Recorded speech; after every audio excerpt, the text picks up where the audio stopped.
네, 오늘 지방직 7급 수고하셨습니다. 자, 드디어 기대했던 원래 어떻게 보면 전체 공식 시험의 마지막이라고 할 수 있는 지방직 7급이었죠.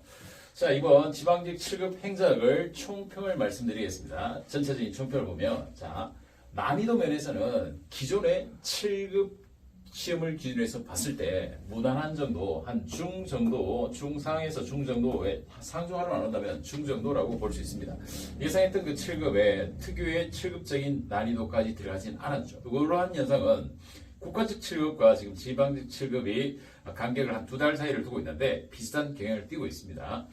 전체적인 분포로 봤을 때, 시험 문항적 분포로 봤을 때 총론의 비중이 조금 줄었죠. 그러나 넛지론, 제가 아주 강조했던 넛지론이 들어왔었고, 그리고 NPM과 거버넌스의 비교의 전형적인 문제들, 그래서 총론에서는 무난했지만 문항수가 약간 줄어들었는데 대신에 지방직이라는 점을 출제를 좀 의식을 좀 한 것 같아요. 그래서 지방자치에 관련되는 지방재정, 지방공기업, 그리고 지방자치 관련되는 법사항들, 이런 것들이 한 4문제에서 5문제 정도까지 비중을 조금 크게 키웠죠. 이런 점이 좀 특징적이고, 그리고 인사보다는 재정 파트에 좀 더 포커스를 둔, 그래서 이러한 특징을 갖고 있는 것이 전체적인 이번 24년 지방직 7급의 분포라고 할 수 있습니다.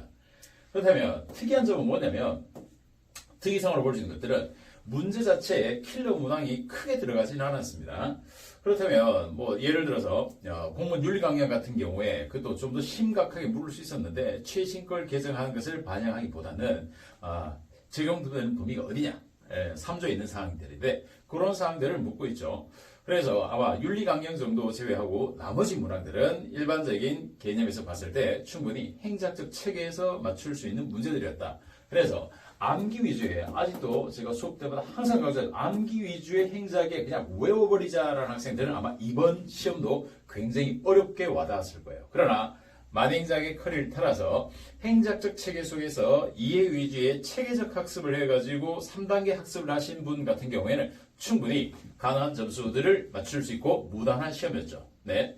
그래서 합격생 기준으로 해서 평가를 해본다면은 합격생을 예상했을 때 대략 90점 이상 점수가 나올 수 있는 행작이었다라고 볼 수 있습니다. 네, 평균보다는 대략 한 2문제 정도가 좀 쉽게 난이도가 조절되었다라고 볼 수 있겠죠. 그러나 앞으로 이러한 경향과 전공 과목의 심화적 현상은 앞으로 더 진행될 겁니다. 그래서 이 점을 혹시라도 내년을 준비하시는 분이 계시다면 꼭 참고하고 보실 필요가 있죠.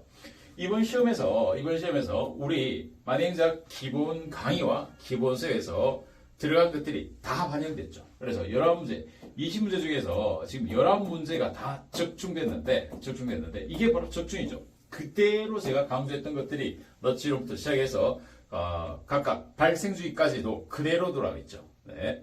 그리고 법조문에 대해서 여러분이 좀 고민을 하셨을 텐데 법조문도 우리 기본서, 만행작 기본서에 들어와 있는 사항으로 본다면 다 반영되고 있는 것들입니다. 그러니 결론 여러분께서 행작을 이제 전공이라고 해서 어렵게 생각하지 마시고 정확하게 쉽고 명쾌하게 그리고 해야 될 것을 정확히 하는 행작을 하시면 이번 시험에서도 90점 이상의 합격적 점수를 받을 수 있다라는 겁니다. 네, 아마 제 행작을 토대로 했을 때는 95점에서 100점까지도 가능한 지방직 7급이었다라고 평가할 수 있겠습니다. 자, 오늘 시험 치느라 수고하셨고 이제 자세한 문항별 해설들은 자세한 해설 강의에서 다시 한번 찾아뵙도록 하겠습니다.